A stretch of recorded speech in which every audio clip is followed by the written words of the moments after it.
दोस्तों, दुनिया में समय समय पर ऐसी महान आत्माओं का जन्म हुआ है जिनका जीवन एक प्रकाश स्तंभ के समान है, जो निरंतर अपनी रोशनी से सारे जग को प्रकाशित करता रहेगा। ऐसे ही एक प्रकाश पुंज थे महान कर्मयोगी स्वामी विवेकानंद जी। यहां उन्हीं के जीवन से जुड़ी कुछ प्रेरक कहानियों को प्रस्तुत किया जा रहा है। हमें आशा है कि ये कहानियां आपके जीवन को एक नई दिशा देंगी। स्टोरी नंबर 1, दूसरों के पीछे मत भागो। एक बार स्वामी जी अपने आश्रम में एक छोटे पालतू कुत्ते के साथ टहल रहे थे। तभी अचानक एक युवक उनके आश्रम में आया और उनके पैरों में झुक गया और कहने लगा, स्वामी जी, मैं अपनी जिंदगी से बड़ा परेशान हूं। मैं प्रतिदिन पुरुषार्थ करता हूं, लेकिन आज तक मैं सफलता प्राप्त नहीं कर पाया। पता नहीं ईश्वर ने मेरे भाग्य में क्या लिखा है, जो इतना पढ़ा लिखा होने के बावजूद भी मैं नाकामयाब हूं। युवक की परेशानी को विवेकानंद जी तुरंत समझ गए। उन्होंने युवक से कहा, भाई, थोड़ा मेरे इस कुत्ते को कहीं दूर तक सैर करा दो, उसके बाद मैं तुम्हारे प्रश्नों का उत्तर दूंगा। उनकी इस बात पर युवक को थोड़ा अजीब लगा, लेकिन दोबारा उसने कोई प्रश्न नहीं किया और कुत्ते को दौड़ाते हुए आगे निकल पड़ा। बहुत देर तक कुत्ते को सैर कराने के पश्चात जब युवक आश्रम में पहुंचा तो उन्होंने देखा कि युवक के चेहरे पर अभी भी तेज है, लेकिन वह छोटा कुत्ता थकान से जोर जोर से हाँफ रहा था। इस पर स्वामी जी ने पूछा, क्यों भाई, मेरा कुत्ता इतना कैसे थक गया? तुम तो बड़े शांत दिख रहे हो, क्या तुम्हें थकावट नहीं हुई? युवक बोला, स्वामी जी, मैं तो धीरे धीरे आराम से चल रहा था, लेकिन यही बड़ा अशांत था। रास्ते में मिलने वाले सारे जानवरों के आगे पीछे दौड़ रहा था, इसीलिए एक जैसी दूरी तय करने के बावजूद भी यह इतना थक गया।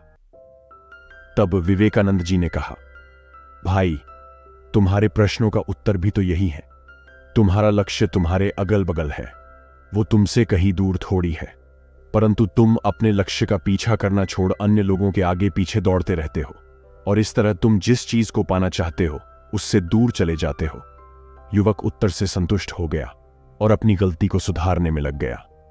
दोस्तों, क्या आपको नहीं लगता आज हम भी इसी कहानी के कुत्ते के समान दूसरों को फॉलो करने में लगे हुए हैं?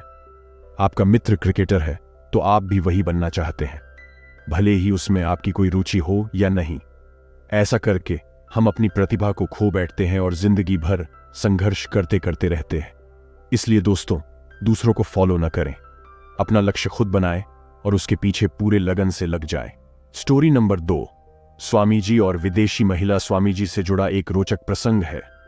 शिकागो विश्व धर्म सम्मेलन के भाषण के बाद विवेकानंद जी विदेशों में काफी लोकप्रिय हो गए थे। उनके वेदांत दर्शन से प्रभावित होकर हजारों लोग उनके शिष्य बन गए थे।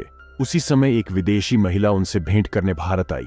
काफी देर बात करने के बाद वह विदेशी महिला विवेकानंद जी से बोली, स्वामी जी, क्या आप मुझसे शादी करेंगे? इस पर वे चौंक गए और मुस्कुराने लगे।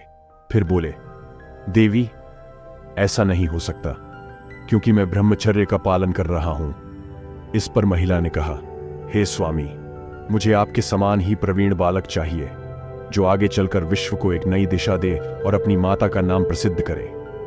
इस पर स्वामी जी दोनों हाथ जोड़कर उसके सामने झुक गए और बोले, हे देवी, चलिए, आज से ही मैं आपको अपनी माता मान लेता हूं। इस तरह आपको मेरे जैसा तेजस्वी बालक भी मिल गया और मेरे ब्रह्मचर्य धर्म के पालन में भी कोई बाधा नहीं आएगी। स्वामी जी का यह उत्तर सुनते ही वह महिला भाव विभोर हो गई तथा उनके पैरों में गिर पड़ी। वे सचमुच महान थे।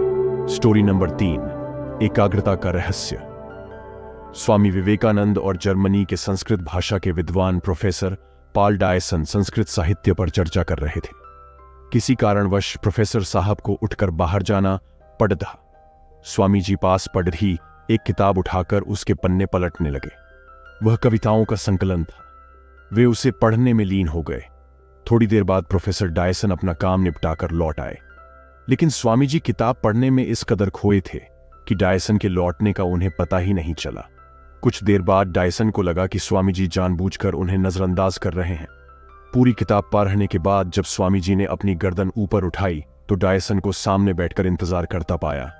वे बोले, क्षमा कीजिएगा, मैं पढ़ रहा था, इसीलिए आप कब आए इसका पता ही नहीं चला।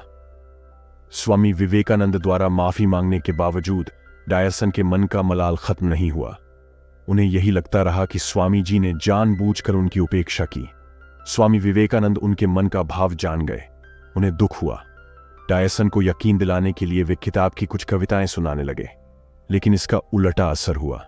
कविता की पंक्तियां सुनने के बाद डायसन ने कहा, लगता है आपने ये किताब पहले भी पढ़ी है। डायसन के इस तरह सोचने का कारण यह था कि 200 पन्नों वाली किताब कोई व्यक्ति इतने कम समय में नहीं पढ़ सकता था। वे बोले, किताब की सारी कविताएं आधे घंटे में याद हो जाना मुमकिन नहीं है। इस पर स्वामी विवेकानंद ने कहा, मिस्टर डायसन, जीवन में सबसे महत्वपूर्ण है एकाग्रता। एकाग्रता जितनी अधिक होगी, आपका समय उतना ही कम लगेगा या काम का परिणाम उतना ज्यादा होगा। आशा करता हूं आपको स्वामी जी के इन 3 कहानियों से प्रेरणा मिली होगी। प्रिय श्रोताओं, मेरी आपसे विनती है कि ऐसी ही नैतिक व शिक्षाप्रद कहानियों के लिए हमारे चैनल अपूर्व विचार को सब्सक्राइब करें और अपने परिवार और मित्रों को भी शेयर करें। आपका दिन शुभ हो। धन्यवाद।